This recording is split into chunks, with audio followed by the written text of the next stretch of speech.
A lot of people in the last 3 weeks have said, I can't imagine doing such a thing. I wouldn't be able to leave 3 children in that situation. How do you deal with those sort of comments?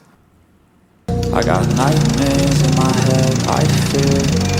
Thoughts build up until I can't feel. My mind fills up into a creature, and it haunts me somewhere much deeper. I got nightmares in my head, I fear. Hello and welcome to True Crime Rocket Science. At the moment, the croakiest voice in true crime. Apologies for that. So how do the McCanns respond to this question, which is essentially a question of neglect? And this is the first time it was put to them directly. Before we get to that, if you haven't subscribed to the channel, please do. If you're finding this analysis worthwhile, please hit the thanks button and let's get started. Such a thing, I wouldn't be able to leave 3 children in that situation. How do you deal with those sort of comments? I think, no one will ever feel more guilty than us. If you thought for a minute that someone could abduct your child, of course you would never have left them. Portuguese. This is a resort that offers childcare facilities, babysitting facilities. Why then were the 3 young children left alone in the apartment while you were having a meal? I think if you know the location here, which you've seen, what we did, I think, and we've been reassured by the fact in the thousands of messages from people who've either done exactly the same or said they would have done the same. And for us, it really wasn't very much different to having dinner in your garden.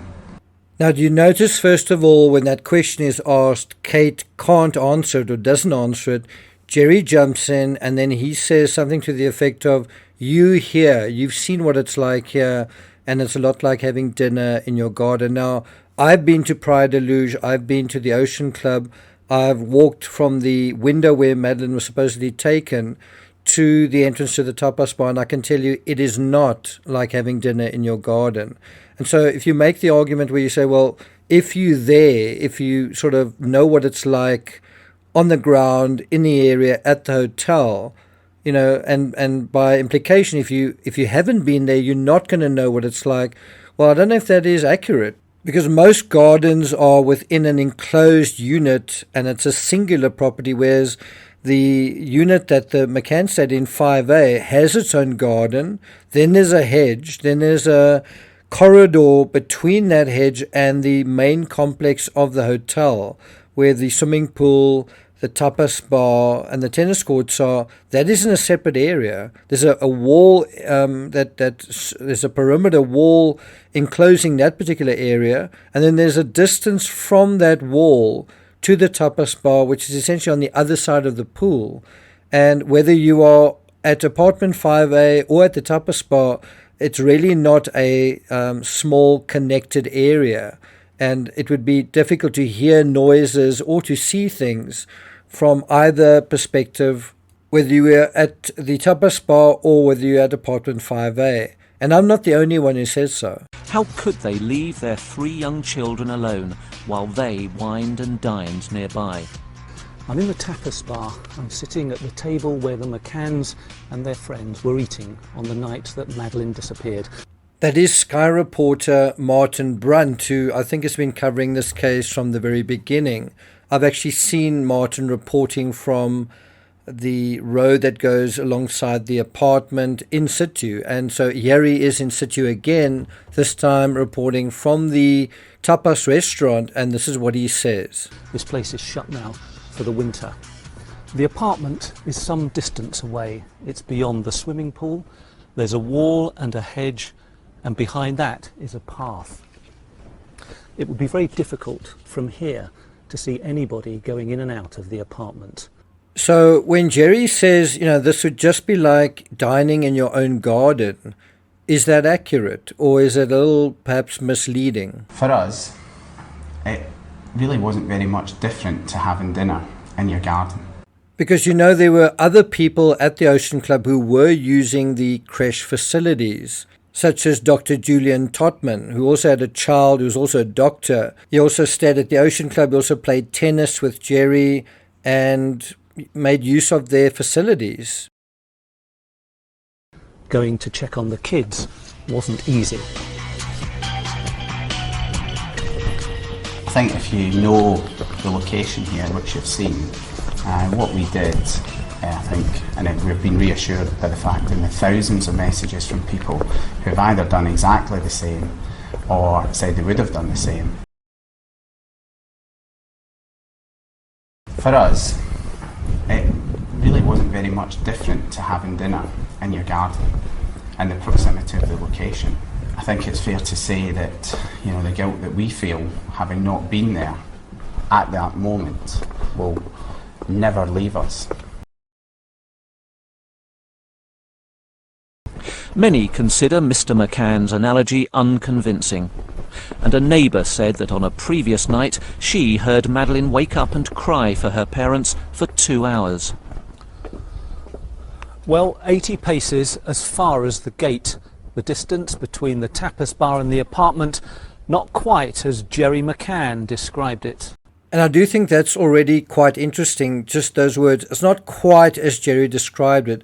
Jerry also, perhaps not so subtly, talks about the millions of people who would do exactly what they did, basically appealing to a sense of, you know, if you disagree with us, well, then you're not very sensible and you're in the minority. Well, is that accurate as well?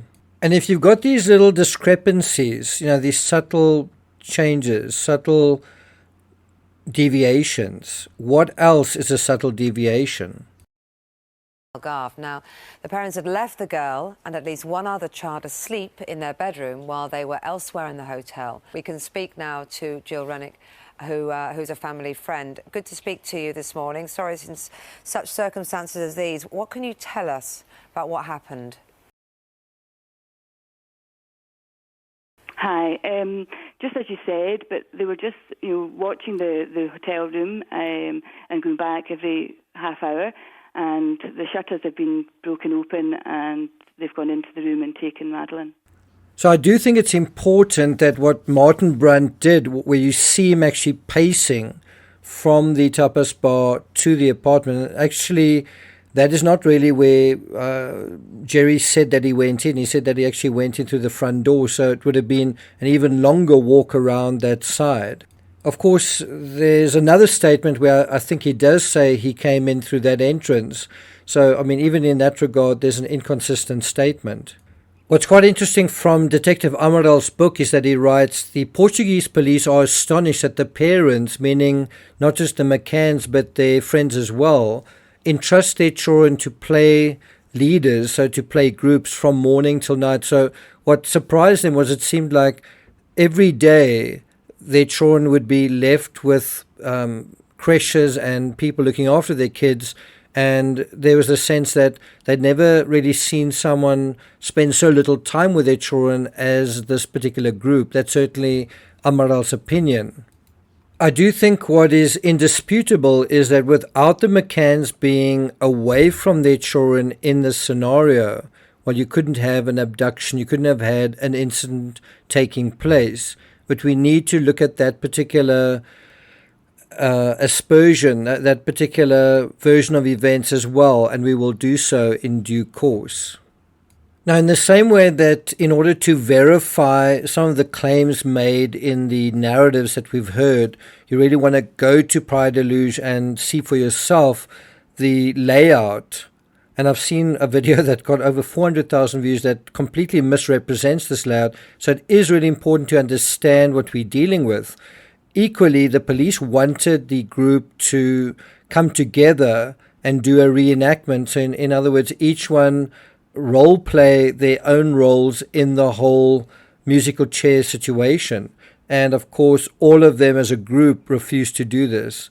I think some of them did return and some of them did do a reenactment, not all of them, but some of them, for a TV special that was basically favorable to the McCanns. And so Jerry, I know, was part of that. I think Jane Tanner was part of that. And I think one or two other people were part of that as well. But there was never a reenactment of the whole group, which I think is also quite interesting.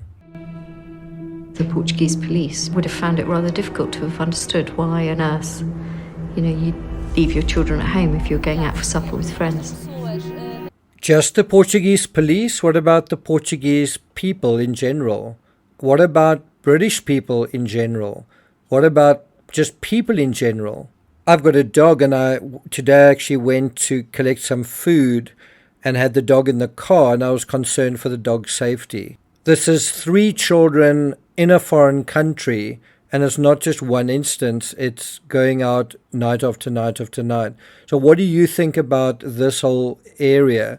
Do you think the area of neglect is overblown or not? Another thing that I think is quite interesting is the analogy of neglect potentially across the McCann case to the Ramsey case and vice versa. Did something happen to these children as a result of neglect? Or does neglect have nothing to do with it and it's all on some phantom intruder? Let me know in the comments. Thank you for listening, and I'll see you guys next time.